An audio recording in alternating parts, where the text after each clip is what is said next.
আসসালামু আলাইকুম প্রিয় ভাই ও বোনেরা, আপনারা সবাই কেমন আছেন? আশা করি ভালো আছেন। আমি আজকে টক দই সহ মিষ্টি দই তৈরি করার রেসিপিটা আপনাদের দেখাবো। আমি মাত্র 2টি উপকরণ দিয়ে আজকে ঘরে হাতে তৈরি করা টক দই আপনাদেরকে দেখাবো। আপনারা বাসায় এভাবে ট্রাই করে দেখবেন। যদি ভালো লাগে প্লিজ প্লিজ প্লিজ আমার ইউটিউব চ্যানেলে একটি সাবস্ক্রাইব করে দিবেন। এই চামচের 1.5 চামচ গুঁড়া দুধ নিয়েছি। চেষ্টা করবেন ফুল ক্রিম দুধ নেওয়ার। আমি এখন হালকা উষ্ণ গরম পানি, যাতে আঙুল ডুবায় রাখা যায় সেভাবে সেই গরম পানিটুকু এর ভিতরে দিয়ে দেব। অল্প পরিমাণে দিয়ে আমি এটা একটু গুলিয়ে নেব ভালো করে।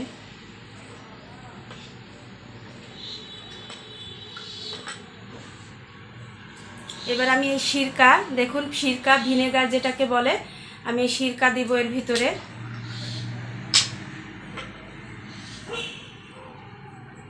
দেখুন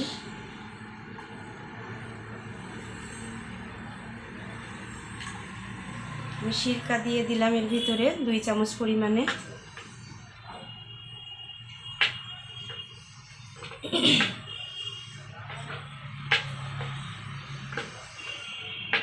সিরকা দিয়ে ভালো করে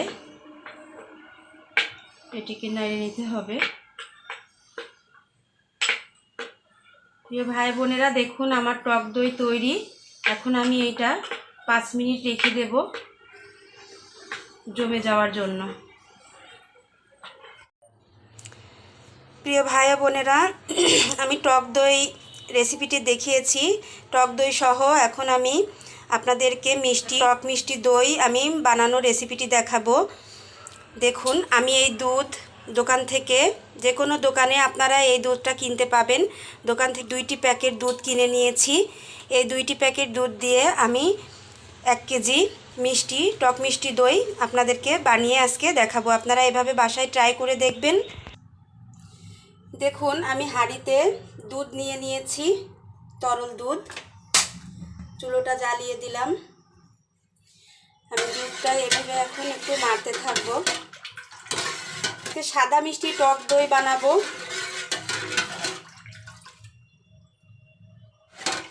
টক মিষ্টি দইটির রেসিপি আপনারা বাসায় এভাবে ট্রাই করে দেখবেন।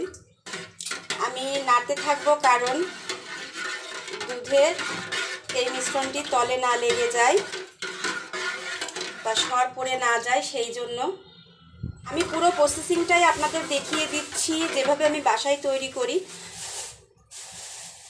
আমি দুধটা ফোটা পর্যন্ত অপেক্ষা করব। দেখুন আমি চিনি দিয়ে দেব এর ভিতরে। আপনারা যেরকম চিনিটা পছন্দ করবেন সেরকম চিনিটা দিবেন এর ভিতরে। আমি আমার পছন্দ মতো চিনি দিয়ে দিলাম। এখন আমি নাড়তে থাকবো। দুধটা ফুটে উঠেছে দেখুন।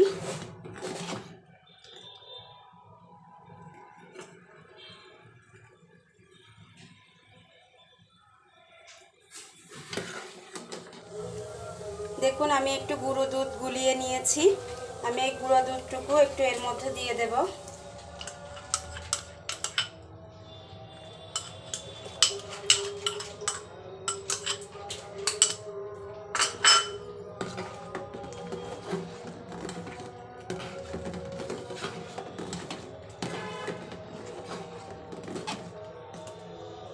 আমি এভাবে 10 মিনিট জাল দিয়ে নেব। জাল দেওয়া কমপ্লিট। আমি 10 মিনিট পুরো জাল দিয়ে নিয়েছি। এইভাবে জাল দিয়ে একটু ঘন করে নিয়েছি। দেখুন আমি এখন চুলাটি অফ করে দিব। অফ করে এখন আমি ঠান্ডার জন্য রেখে দিব। দুধটি ঠান্ডা করার জন্য দেখেন এই যে আমি টক দই তৈরি করেছিলাম বাসায়, সেই টক দই আমি এখন এর মধ্যে অল্প অল্প করে দিয়ে মিক্সড করে নেব। আমি দুধটা ঢেলে রেখেছিলাম। আর একটু দেব টক দই।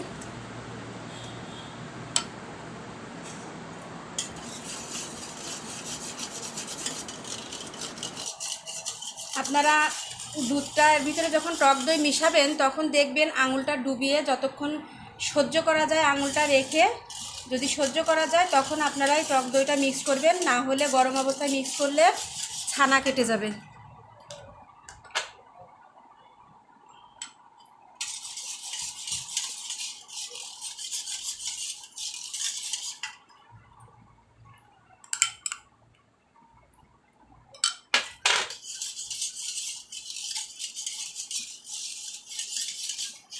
অল্প অল্প করে এভাবে দিয়ে মিক্স করে নেবেন। আমি সবটুকুই দিয়ে দেব। পুরো 1 কেজি দুধ দেখুন, এটুকু দিয়ে দিলাম। দেখুন এইভাবে আপনারা ভালো করে মিক্স করে নেবেন।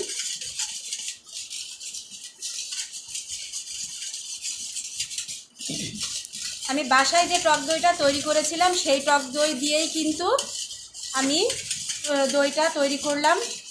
এই রেসিপিটা আপনারা বাসায় ট্রাই করে দেখবেন। আমি এখন দই মেকারে দইটি বসিয়ে দেব। দেখুন আমি দই মেকারের বাটিতে এই বাটিটায় এখন দই উপর থেকে ঢালতেছি। উপর থেকে ঢালার চেষ্টা করবেন। দেখুন এভাবে উপর থেকে ঢালার চেষ্টা করবেন যাতে একটু বুদবুদে ওঠে।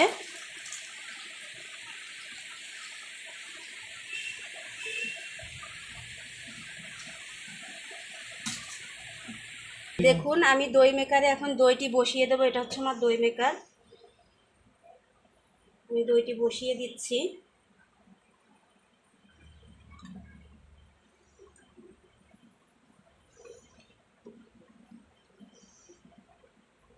এবার আমি সুইচটি দিয়ে দেব।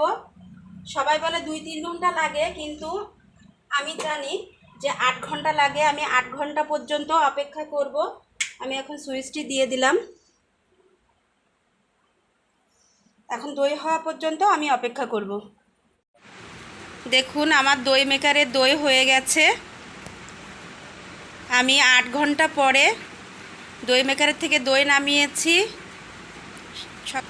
দুপুর 1টায় বসিয়েছি আমি দই মেকারে দই, এবং রাত 9টায় আমি দইটা বের করছি। আমার দই হয়ে গেছে, একটু নরম হয়েছে। ফ্রিজে রাখলে দইটা আবার ঠান্ডা হয়ে যাবে, ঠান্ডা হয়ে গেলে জমে যাবে। প্রিয় ভাই ও বোনেরা, আমার ভিডিওটি যদি ভালো লেগে থাকে আপনারা আমার ভিডিওতে একটি সাবস্ক্রাইব করে দিবেন, একটি শেয়ার লাইক করবেন। ভালো থাকবেন। আল্লাহ হাফেজ।